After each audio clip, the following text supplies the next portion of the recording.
Buenos días, familia, bienvenidos a todos. Qué bueno estar de nuevo juntos y qué bueno poder adorar juntos, qué bueno poder estar como una familia en Cristo. Qué rico es verles y somos una familia en la fe. Lo único que deseamos, cierto, es poder conocer más a Jesús, poder profundizar nuestra relación con Él. Somos agradecidos de Jesús y deseamos que Jesús transforme nuestra vida, nuestro corazón, por medio de su palabra. Por eso la estudiamos verso a verso. No queremos transformarnos en teólogos, queremos transformarnos conforme a Jesucristo.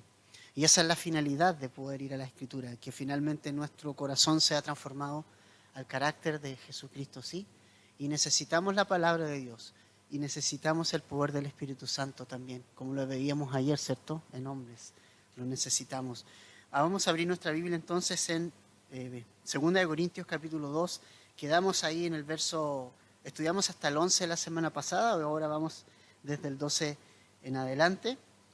Y hemos dicho que esta segunda carta es bastante diferente a la primera. La primera carta fue una carta de amonestación hacia la iglesia, en amor, ¿verdad?, de Pablo. Pablo incluso compartía que mientras él escribía esa carta, sus ojos derramaron lágrimas al poder escribir esas cosas por las situaciones que estaban ocurriendo en la iglesia. Y creo que eso marca una diferencia importante en el apóstol Pablo. Pablo simplemente no les da un reto a los corintios, sino lo que hace es amonestarlos en amor, como un padre espiritual a sus hijos espirituales, ¿sí? Es como cuando nosotros disciplinamos a nuestros hijos, pero si lo hacemos con rabia, no tiene efecto, tiene un mal efecto. Pero si lo hacemos en amor, si lo hacemos y nuestros hijos saben y hemos manifestado nuestro amor hacia ellos, ellos nos van a escuchar. Entonces, lo que Pablo ha hecho, ha establecido una relación de amor, en el amor de Dios con la iglesia de Corintio. Y creo que la base de cualquier iglesia, familia, y esto es súper importante, no puede ser otra sino el amor ágape de Dios. O sea, la iglesia no existe sin el amor de Dios. Es improbable. No es iglesia si el amor de Dios no está a la base, porque por el amor de Dios tú y yo estamos aquí esta mañana. O sea, por el amor de Dios nosotros somos salvos. Es su amor. ¿Recuerda Romanos 5:8? Que Dios muestra su amor con nosotros en que siendo aún pecadores, Cristo murió por nosotros. Y Dios desea que caminemos en Él ahora. Y entonces Pablo escribe la primera carta a los Corintios esperando que los corintios pudieran reaccionar como hijos que estaban bastante estancados, ¿sí? Eran guaguitas, deberían haber ya estado caminando, comiendo legumbres, comiendo comida sólida, pero ellos estaban todavía con situaciones carnales, como divisiones, como falta de amor, como abuso de los dones del Espíritu Santo, ¿verdad? Se estaban llevando a los tribunales entre hermanos, no estaban resolviendo los problemas espiritualmente, los estaban llevando a tribunales como hoy día muchos solucionan problemas espirituales por redes, y eso es una muestra de carnalidad, ¿no? Entonces, Pablo corrige eso. Pero la segunda carta se dirige en un tono distinto, y es porque muchos en la primera carta tomaron los consejos del apóstol, pero muchos también se opusieron al apóstol, porque dijeron, no, este hombre no es un apóstol verdadero, porque se sintieron tocados por la carta. Y ahí tenemos las dos reacciones que muchas veces nosotros tenemos cuando somos amonestados. Tenemos dos posibilidades: recibir la amonestación y crecer, madurar, dar un paso, acercarnos más al carácter de Cristo, o simplemente rechazar la amonestación y decir, y enorgullecernos y decir, ¿qué pasa cuando no recibimos la amonestación de Dios? El culpable es el hombre, ¿no? Pablo tiene la culpa, Pablo no es un apóstol verdadero, Pablo es un falso. Cuando yo no puedo recibir las cosas de Dios, me transformo en un crítico de la iglesia. Y muchas veces criticamos a la iglesia y nosotros no vamos a ninguna. Y eso es algo que tenemos que revisar en nuestro corazón. Entonces estas personas empezaron a decir, Pablo no es un verdadero apóstol, y la segunda carta, Pablo va, en cierta manera, porque no es totalmente así, pero en cierta manera a defender su apostolado y decir que él no es un apóstol por voluntad propia, sino es un apóstol por la voluntad de Jesucristo. Jesucristo lo puso ahí, y si alguien tenía problemas con eso, tenía problemas con Jesucristo, ¿verdad? En el fondo es eso. Entonces, finalmente, lo que vemos en el capítulo 2 y lo que hemos estado viendo es que ¿por qué Pablo no viajó a Corinto cuando dijo que iba a viajar? Estos críticos aprovecharon esa instancia para decir que Pablo era un mentiroso, ¿verdad? Que no cumplía su palabra. Y finalmente Pablo explica por qué no fue. Y finalmente la causa era porque él no quería otra vez ir con tristeza. Pablo no quería otra vez llegar a disciplinar a la iglesia. Pablo no quería otra vez eso. Pablo esperaba el tiempo que Dios tratara el corazón de los corintios para que él pudiera llegar y gozarse con los hermanos allí, ¿verdad? Finalmente esa es una de las causas, y hoy día vamos a ver cuál es la otra. Vamos al verso 12, ¿verdad? Hoy día vamos a ver tres cosas. Los planes son de Jesús. Segundo, si seguimos a Jesús, esos planes nos van a llevar siempre de victoria en victoria, de triunfo en triunfo. Y en tercer lugar, si seguimos a Jesús, también vamos a ser verdaderos, auténticos, ¿ya? Dice el verso 2 entonces: cuando llegué a Troas para predicar el evangelio de Cristo y se me abrió una puerta en el Señor, no tuve reposo en mi espíritu al no encontrar a Tito, mi hermano. Despidiéndome pues de ellos, salí para Macedonia. Entonces, Pablo aquí continúa mencionando las distintas situaciones que le ocurrieron y que impidieron finalmente ir a Corinto, y una de ellas es que llegó a Troas y el Señor le abrió una tremenda puerta allí en Troas. Y esto me encanta, porque menciona a qué llegó a Troas. Cuando llegué a Troas para predicar el Evangelio. Y esto es tremendo y es maravilloso, porque hoy día nosotros estamos viendo una iglesia tan desenfocada, ¿no? Muchas iglesias desenfocadas. Y aquí vemos algo tan básico, pero tan importante, familia, y que me interesa que esta mañana lo llevemos en el corazón. Es básico, pero a la vez la base y la totalidad del ministerio de Pablo se resume en esto: llegué a una ciudad para predicar el Evangelio de Jesucristo. Y es tan simple, ¿no?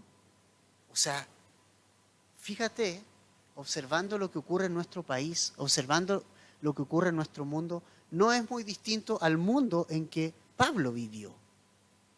Nosotros a veces pensamos que estos tiempos son los más terribles que han pasado por la tierra, pero la verdad es que los tiempos que pasó Pablo fueron más terribles de los que hoy estamos viviendo. ¿Ok? Hoy día no hay esclavos, por ejemplo. En el tiempo de Pablo había esclavos. Abusados, vendidos. Había abusos de todo tipo. Los gobiernos eran peor que los gobiernos de ahora. Peor. El contexto social, político, religioso era tremendamente terrible. O sea, todas las ciudades donde Pablo iba había una hiper idolatría, que cada ciudad tenía un dios, cada cultura tenía miles de dioses, cientos de dioses. O sea, era un mundo como es el mundo. ¿Ok? El mundo es así. Entonces, estamos viendo un mundo tan convulsionado, y hoy día estamos tan distraídos en discusiones que si nos ponemos la vacuna, si no nos ponemos la vacuna, que si vamos allá, ¿será verdad lo que dicen aquí? ¿Será verdad lo que dicen? En medio de un caos informativo tremendo, y lo que veo en el apóstol Pablo, la sencillez de lo que un cristiano debe hacer.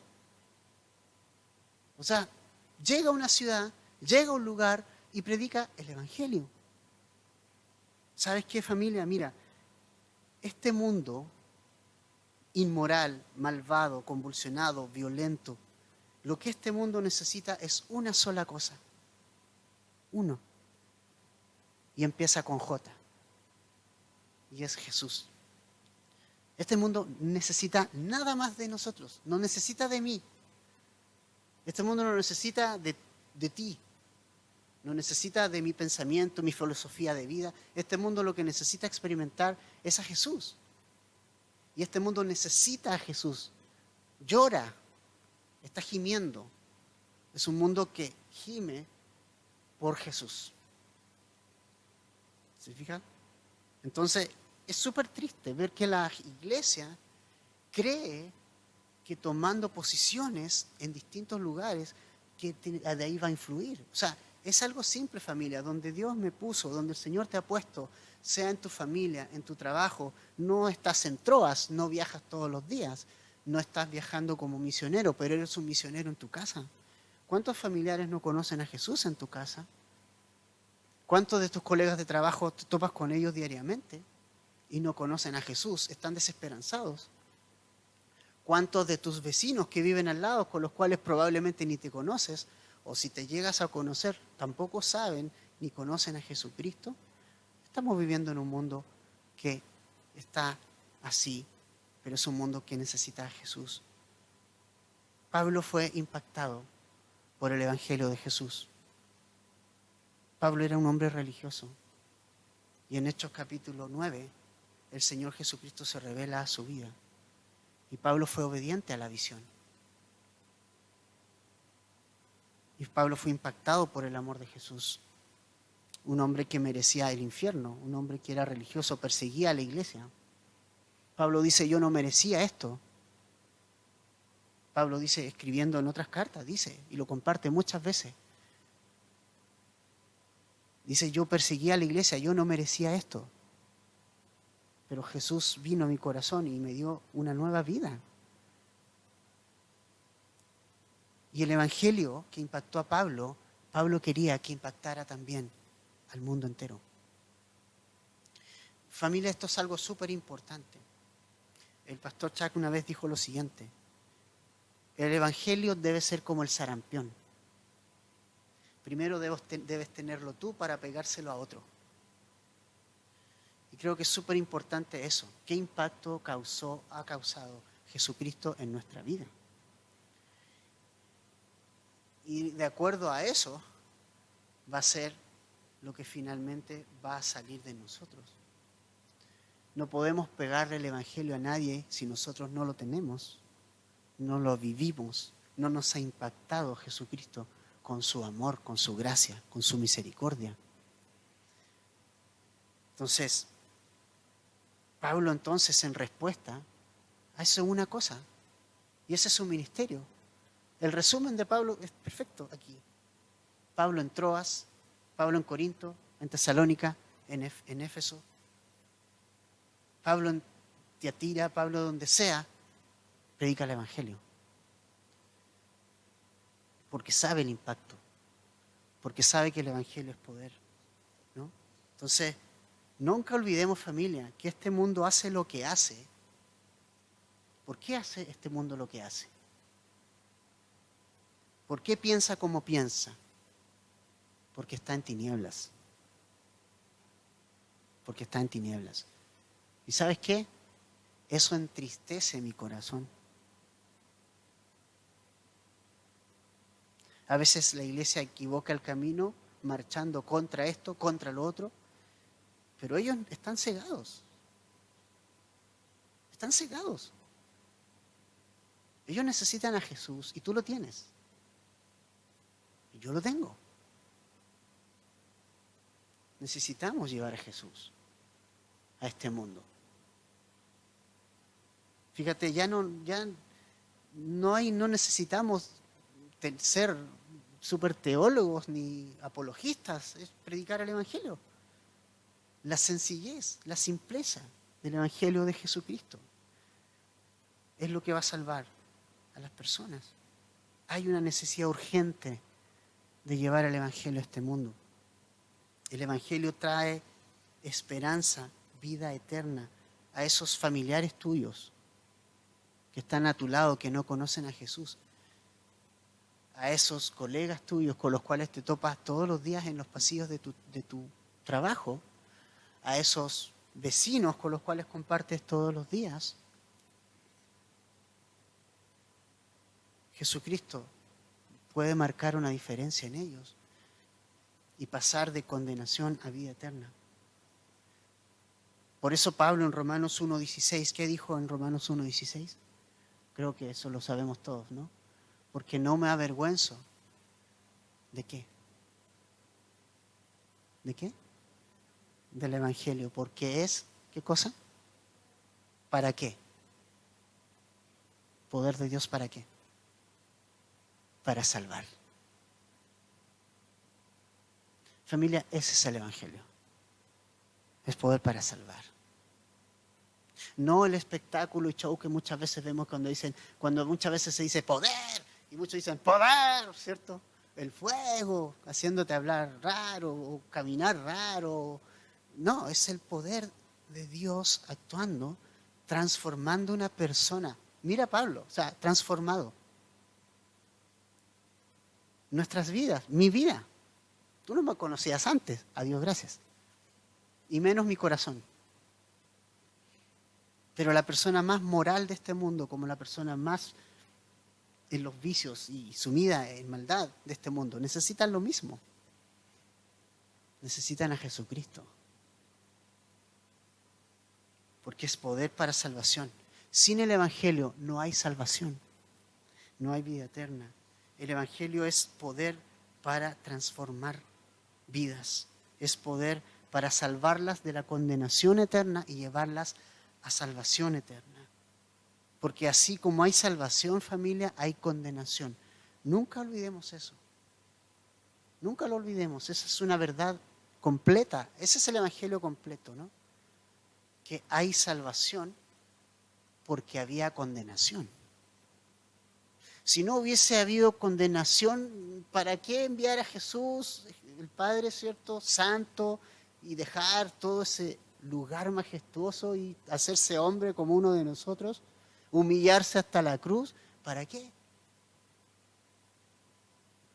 Si no estaba condenado el mundo, pero el mundo estaba condenado, ¿no?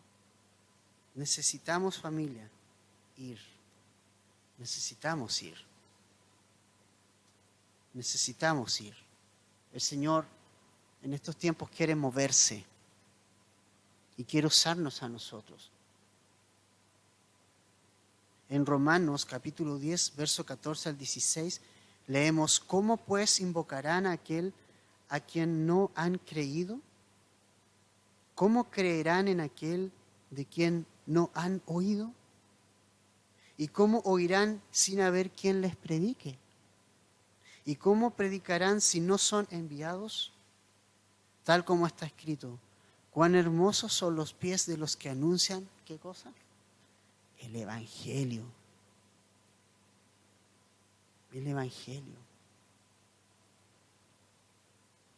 Pablo tenía siempre en mente, al lugar donde iba, al lugar donde llegaba, una sola cosa: esta gente necesita a Jesucristo. ¿Dónde iba? Donde otros veían tal vez rechazo, como los judíos, los religiosos veían, donde Pablo veía almas que salvar, los religiosos veían almas que condenar.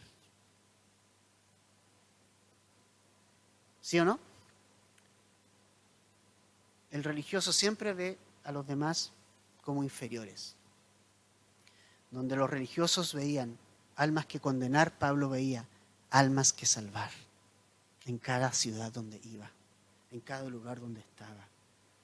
Dice, por eso en 1 Corintios 9:16, Pablo dijo: porque si predico el Evangelio no tengo nada de qué gloriarme, pues estoy bajo el deber de hacerlo. Pues ay de mí si no predico el Evangelio. Es una necesidad urgente en el corazón de Pablo. ¡Ay de mí si no predico el Evangelio! ¿No? No tengo nada de qué gloriarme si predico el Evangelio. Estoy en el deber, estoy cumpliendo con mi deber. En el fondo Pablo dice eso: si yo predico el Evangelio no estoy haciendo nada de extraordinario, estoy cumpliendo con mi deber. ¿Ok? Es eso. Estoy cumpliendo con mi deber. Hay una necesidad de Pablo de compartir el Evangelio. Y ¿sabes qué? Al ver esto, familia, simplemente yo pienso y digo, y oraba, y anoche oraba porque leía mis apuntes y decía: Señor, dame esa pasión. Yo quiero tener esa pasión de Pablo. Dame esa urgencia, esa necesidad. Pon esa necesidad en mi corazón de compartir el Evangelio de Jesucristo en estos días. Somos privilegiados, hermanos, en vivir estos días. Somos privilegiados porque finalmente estamos viviendo la última parte de la historia de la humanidad antes del rapto. O sea, la venida de Jesús es inminente. No hay nada que se tenga que cumplir proféticamente para que Jesús regrese por su iglesia. Todo esto ha sido gracia de Dios, porque como dice Pedro, ¿cierto? Dios no retarda su venida, como algunos la tienen por tardanza, sino que es paciente para con todos, ¿cierto? No queriendo que ninguno perezca, sino que todos vengan y procedan al arrepentimiento. Es solo el único motivo por qué Jesús hoy no ha venido a buscarnos. El amor que tiene por este mundo pecador. La paciencia que tiene por este mundo pecador. La paciencia que tiene con nosotros su iglesia también. Para que estemos preparados, velando, orando y haciendo lo que Pablo hacía. A veces la iglesia hemos recibido la gran comisión, pero muchos la han llamado, parece que los cristianos la han omitido. Es como la gran omisión. Es como si no lo hubiésemos recibido nunca. Por tanto, ¿qué dice? Vayan. Una acción. Y prediquen el Evangelio. No solo a los que les caen bien, no a un grupo selecto, a toda criatura. A todos. Esta es una iglesia que se destaca por eso. No nos asusta que entre un panqui acá. No nos asusta que entre nadie acá. Nosotros lo miramos con los ojos que Jesús nos mira y deseamos la salvación de todas las personas. Tampoco nos asusta que un ejecutivo de negocios llegue acá. Siempre la iglesia es abierta a cualquier pecador que venga en arrepentimiento a Jesús. Yo conocí así esta iglesia. Y así debe permanecer. Como oí en las conferencias, dar lugar a la obra del Espíritu Santo quiere hacer en nuestros días. El Espíritu Santo dijo, como un pastor dijo, no recuerdo quién, es bíblico 100%, pero no siempre es tradicional. No siempre es tradicional. Esta iglesia empezó con el pastor Chuck. ¿Sabes que lo que él pensaba de los hippies? Eran hediondos, debían trabajar, cortarles el cabello. Y su esposa le dijo, ellos necesitan a Jesús. Gracias a Dios por la esposa. Que a veces nos aterriza, nos pone ahí, ¿cierto? Nos bajan un poquito y como que nos aterrizan bien. Me dice esto y eso está bien, somos complemento y eso es maravilloso. Y nuestras esposas tienen el Espíritu Santo. Nunca olvidemos eso. Y empezaron a orar por estos hippies. Chuck no se cambió de ropa.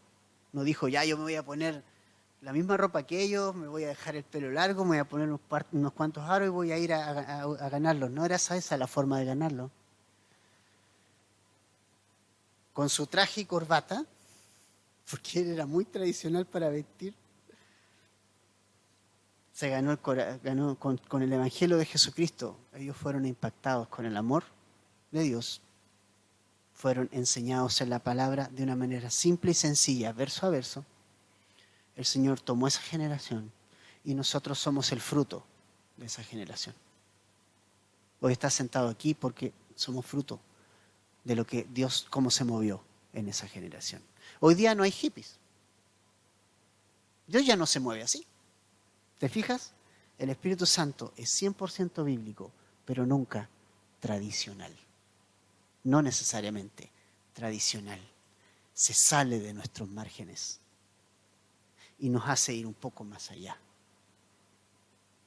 Todo el resto de las iglesias estaba pescando en el pequeño laguito, dice uno, del 10% de la gente más formal. Calvary Chapel se fue al lugar donde estaba el 90% de la gente informal.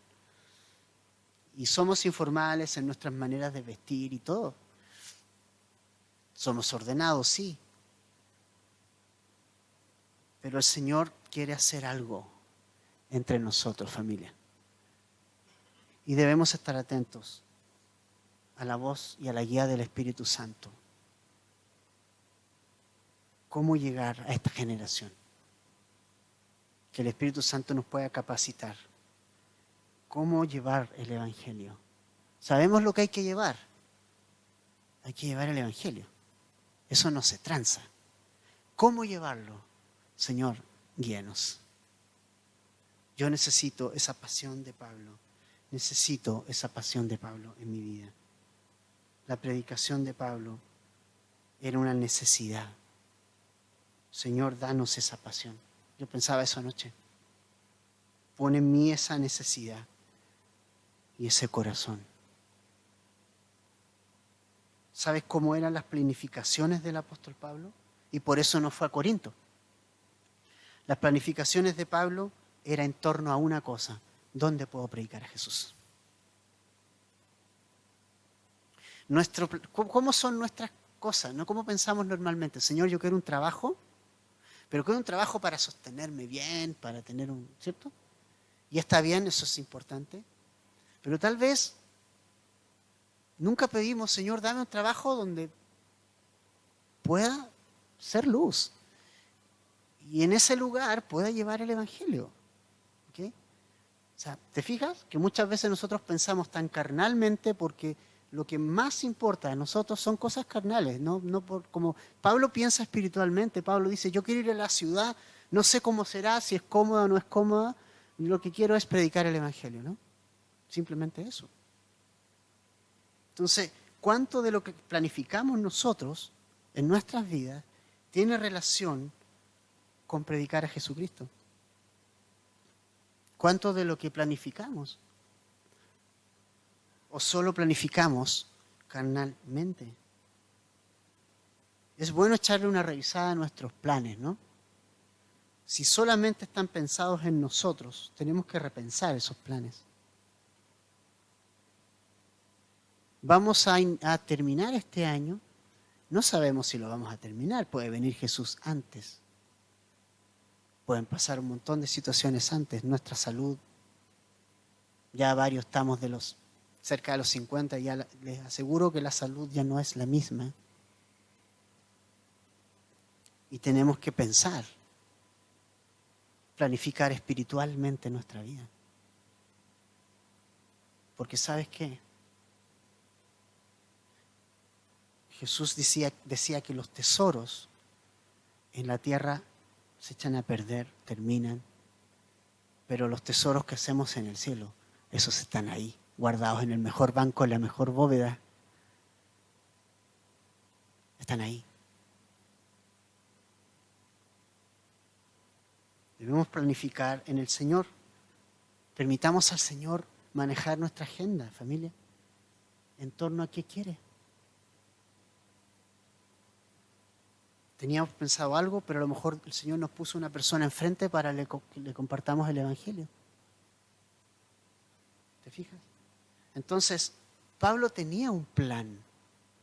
Quería ir a Corinto, pero el Señor le abrió una puerta en otro lugar para compartir el Evangelio, en Troas.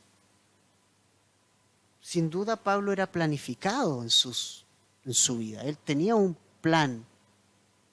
Hacía un itinerario, pero además Pablo era guiado por el Espíritu Santo. Y debemos permitir al Espíritu Santo mover nuestro plan. Recordemos eso. ¿Se acuerdan los varones ayer, lo que vimos? La iglesia muerta. Solo conocimiento, nada de Espíritu Santo. El Espíritu Santo es fundamental en la guía nuestra, fundamental. Y a veces el Espíritu Santo cierra puertas para compartir en algún lugar, abre otras puertas para compartir en otro lugar. El Espíritu Santo cierra la puerta a lo mejor a compartir en grandes masas, abre la puerta para compartir con tu vecino. Tenemos que estar guiados por el Espíritu Santo, familia. Y no hay nada con planificar, nada de malo con planificar. Podemos planificar sin ningún problema. El problema es cuando nosotros nos esclavizamos a esa planificación y no permitimos al Espíritu Santo moverte. Debemos estar dispuestos a fluir con el Espíritu Santo, a ser flexibles y a no quebrarnos por falta de flexibilidad. Porque finalmente algo que no es flexible es lo que se rompe. Pero el flexible nunca se rompe. Es capaz de adaptarse y decir, a ver, el Espíritu Santo no permitió esto, pero a lo mejor me está abriendo una puerta para esto otro. Y dar pasos de fe, dar pasos de fe. A veces a lo mejor no tenemos nada, no hay nada visible, pero el Señor nos está diciendo, da este paso y hay que darlo porque el Señor está detrás. Como Jonatán con su escudero, ¿se acuerdan? En una oportunidad iban caminando y decían, oye, ¿y si Dios quiere hacer algo? Y Dios puso el deseo. Y si hacemos algo y vamos al campamento de los filisteos, y el paje de armas dijo, ya, pues vamos. Me gusta esa gente que apaña los pasos de fe. Que finalmente si no resulta, ok, está bien, nos retiramos y seguimos por otro lado, pero me gusta el riesgo. Era un riesgo venir aquí, a este lugar. Era un riesgo. No sabíamos quién iba a venir. Estábamos casi 2 años en línea. Claro, hablando, teníamos las reuniones por Zoom, pero eran poquitos los que se conectaban a oración. Y entonces nosotros, ¿con qué iglesia nos vamos a encontrar, Señor? El lugar donde estábamos no tenía las condiciones físicas para el número de personas que nosotros pensábamos recibir. Este número no habría entrado allá. Y el Señor nos abrió esta puerta. Más cara. Pero ¿sabes qué?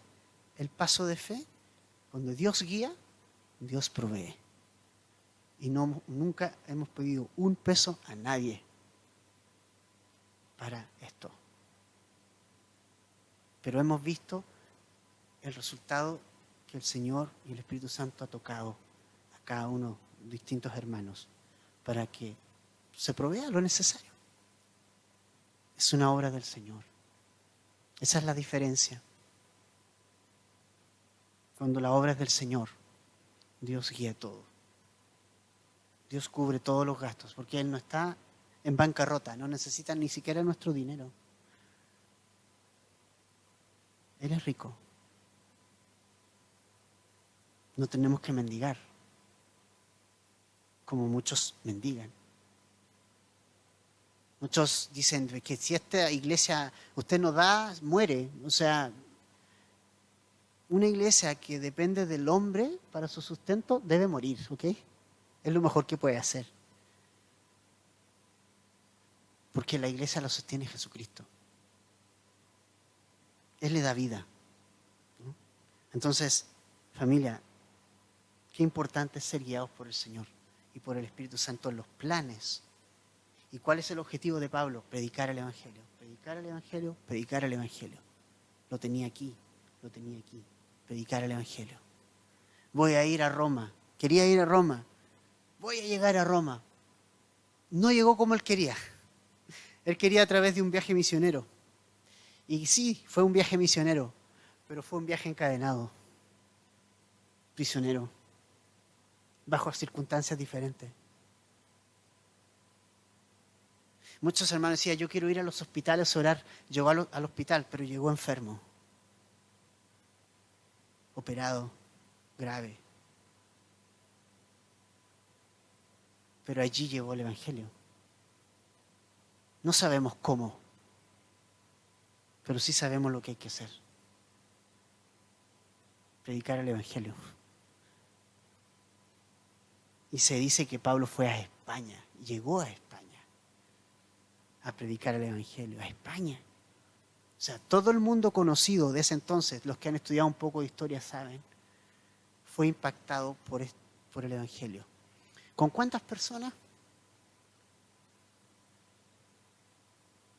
Con 12 y unos más,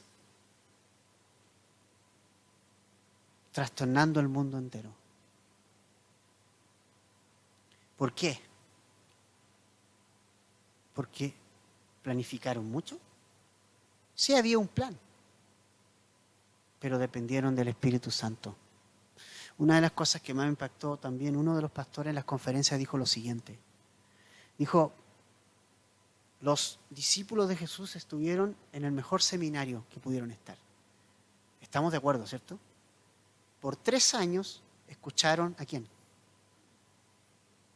A Jesús. O sea, qué mejor, imagínate Jesús aquí adelante, en lugar mío, harta diferencia, que nos estuviera enseñando acá. O sea, yo estaría ahí. Y así. Los discípulos tuvieron a Jesús así. Se pudieron sentar a sus pies, pudieron abrazar a Jesús, escucharon el sermón del monte, escucharon las parábolas, escucharon las advertencias también, escucharon de profecía, escucharon de todo. Y además vieron calmar la tempestad, echar fuera demonios, sanar a enfermos. O sea, no es una cosa teórica nomás. 3 años pasaron así. Pero ¿qué les dijo Jesús? Ya, cuando yo muera y resucite, ustedes van a ir inmediatamente a predicar el Evangelio. Les dijo, sí, van a predicar el Evangelio, pero les dijo algo. Pero esperen la promesa.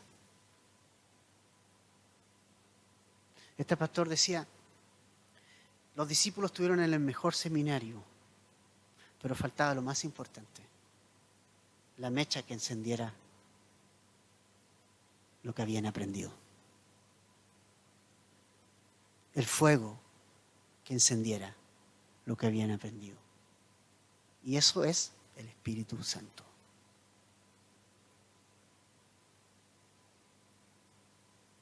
¿Por qué estudiamos la Biblia? Porque hay que estudiarla, hay que conocer lo que Dios tiene para nosotros. Pero créeme, reconocemos totalmente que sin el Espíritu Santo estas verdades no pueden vivir en nosotros. No son reales. Y entonces vino el Espíritu Santo, encendió la mecha, ¿y qué pasó? Como un cartucho de dinamita, ¿no? Le dice, pero recibiréis poder, Hechos 1:8, cuando haya venido sobre ustedes el Espíritu Santo, ¿cierto? Esa palabra poder es dunamis, es dinamita. O sea, ¿qué hace un cartucho de dinamita cuando explota? O sea, no deja nada parado. Y eso pasó con el Evangelio, hermano, donde fueron, hubo salvación, vidas transformadas. Y dice, recibirán poder cuando haya venido sobre ustedes el Espíritu Santo y me serán testigos en Judea, Samaria, hasta lo último de la tierra. El Señor dio continentes enteros. Ganó Pablo continentes enteros para Jesucristo. No él, el poder del Espíritu en su vida. Porque fluía con el Espíritu Santo. Pudo identificar las puertas donde Dios abría para ir y predicar el Evangelio. Así que Pablo dice, ustedes me critican porque yo no fui. Créanme, estoy haciendo la obra de Dios. ¿Cómo identificar una puerta abierta del Señor? Y creo que eso es una pregunta que podemos hacernos.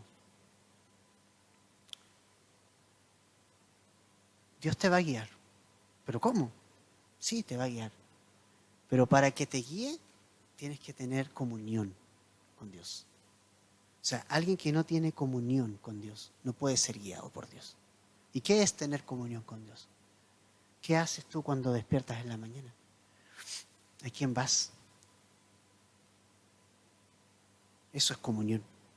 Tener un tiempo con tu Padre Celestial cada mañana. Abrir las Escrituras, orar al Señor. Abrirlas, leerlas. El Señor te va a hablar en oración y pedirle la guía del Espíritu Santo para ese día. Es lo que tenemos que pedir. Y cuando tú vivas tu jornada vas a ver qué puertas el Señor abre, a otras cierra, si algo es espiritual o no, si tienes que entrar en una parte o no. El Señor te va a ir guiando, va a ir guiando tu vida. Pero para que te guíe tienes que tener una comunión con el Señor. Importantísimo. Ahora, Pablo nos dice que no se quedó mucho tiempo en Troas, salió para Macedonia porque no tuvo mucho reposo en su espíritu, porque Tito no llegó, y eso es importante. O sea, Pablo no podía hacer la tarea solo. Podemos decir, que Pablo podía hacer todo. No, no podía hacer todo. Pablo no es un superhombre.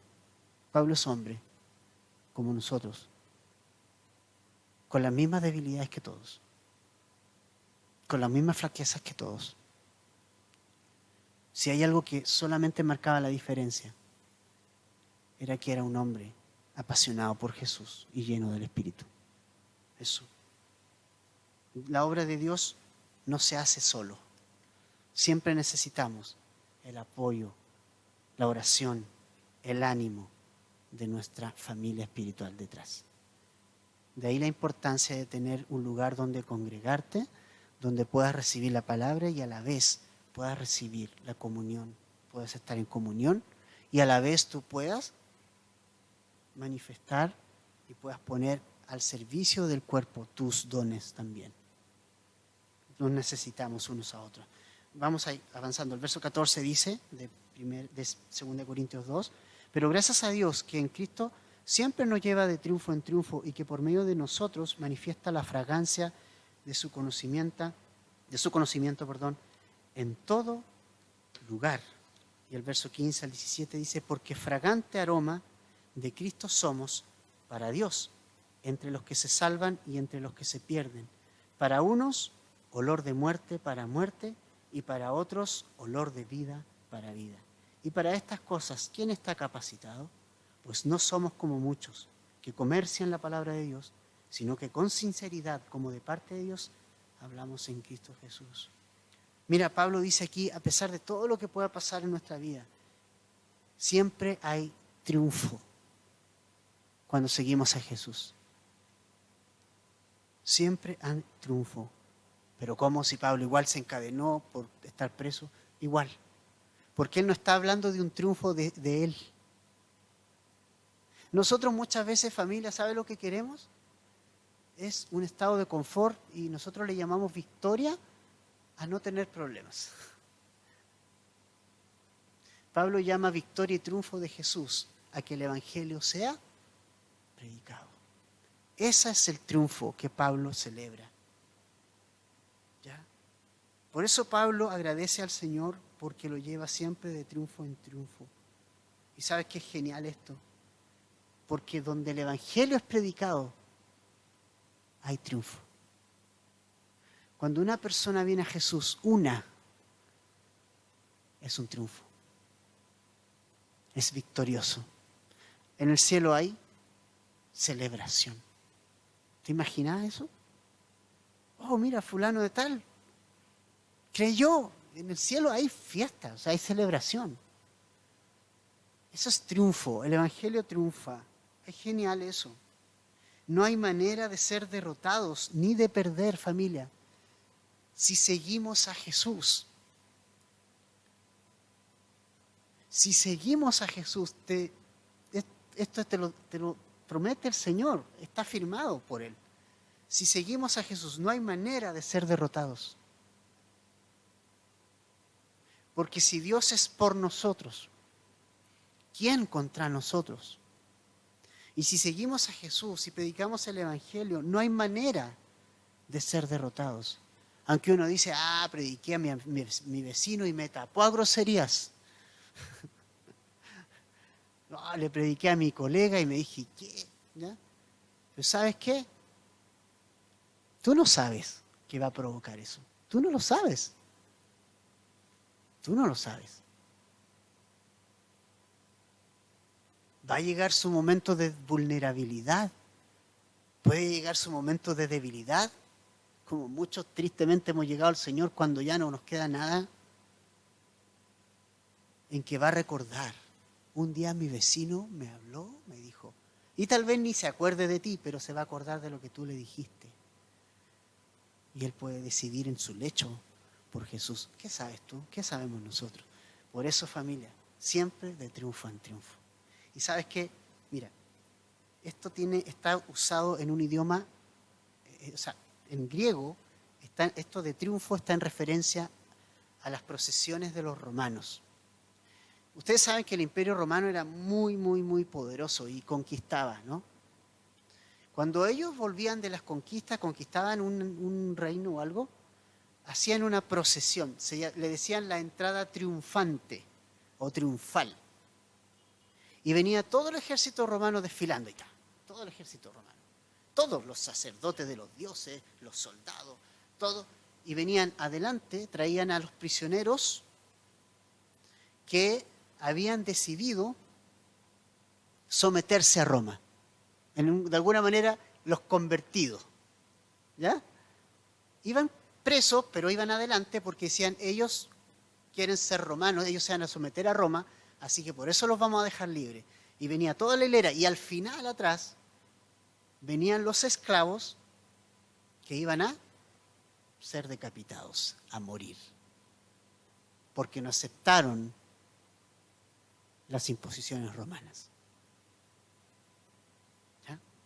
Pero era triunfante esa entrada.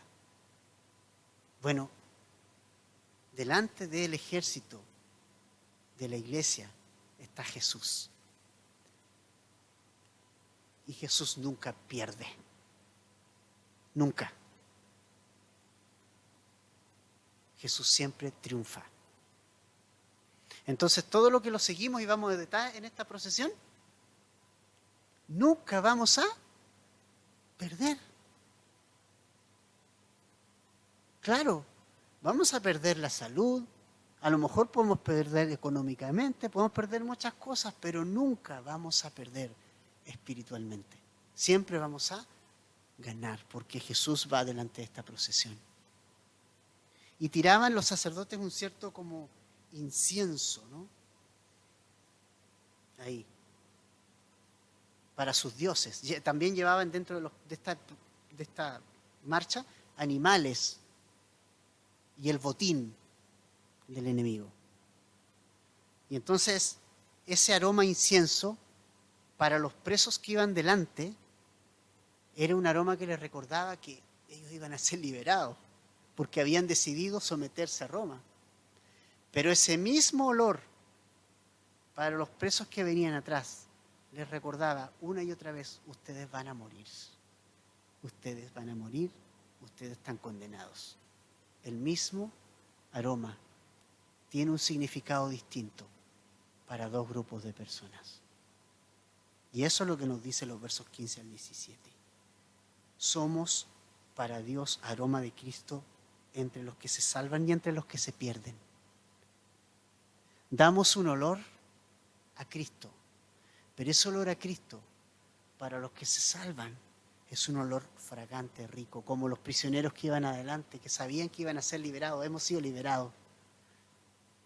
Pero es un olor de muerte para los que han rechazado a Jesucristo. ¿Sabes qué? Si has oído el Evangelio y lo rechazas, eres como esos prisioneros que iban al final de la marcha, que no aceptaron, no recibieron la imposición romana. ¿Sabes qué? Esto es serio, familia. Creer en el Evangelio es salvación y vida eterna. Rechazarlo es condenación eterna. Nos gusta Juan 3:16, pero leámoslo en contexto. Juan 3:16 al 18 dice lo siguiente. Juan 3:16 al 18. Si lo quieres buscar, ¿está bien? Juan 3:16 al 18. Dice, porque de tal manera amó Dios al mundo. Ahí está, Dios amó al mundo, ¿sí? No amó a la iglesia, al mundo. Que dio a su Hijo. Ahí está la muestra de amor, ¿sí? Ahí está lo práctico. No se quedó solo en la teoría. Entregó a su Hijo unigénito. ¿Para quién es este llamado? Para que todo, no algunos, todo aquel que ¿qué? Que en Él crea, no se pierda, sino tenga vida eterna. Verso 17. Porque Dios no envió a su Hijo al mundo para juzgar o condenar, dice la versión Reina Valera, al mundo, sino para que el mundo sea salvo por Él. ¿Ok? Jesús es salvación, no es condenación. Pero aquí está el tema. El que en Él cree no es condenado. Pero el que no cree, o sea, hay dos opciones. Ya ha sido condenado. ¿Por qué ha sido condenado? Porque no ha creído en el unigénito Hijo de Dios. La condenación es no creer en Jesús. Es el único pecado que Dios nunca te podrá perdonar, que no creas en su Hijo. Entonces, familia, somos olor fragante, pero hay este olor, para unos es salvación, para otros es perdición. Ahora Pablo lo hace todo simplemente con la motivación de que la gente conozca a Jesús. No es como muchos, como dice el verso 17, que comercian la palabra de Dios. Qué triste eso, ¿no? Qué triste. Pastores, iglesias, envíenos su ofrenda y nosotros le enviamos la no sé qué cosa, la rosa de Sarón, de los 4 vientos, no sé qué cosa, ¿no? O no directamente así, pero hay dinero de por medio. Esto es gratis. El evangelio es gratis. Pablo ha trabajado con sus manos para no ser gravoso a nadie. ¿Okay? Hablamos en Cristo delante de Dios con sinceridad, de parte de Dios.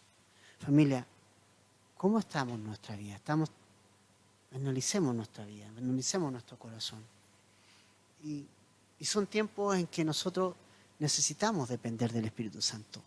El mundo no está sencillo. Tú vas a ir afuera, el mundo te va a comer porque te quieren comer, porque este mundo está así. ¿Okay? Usemos bien todo para la gloria del Señor.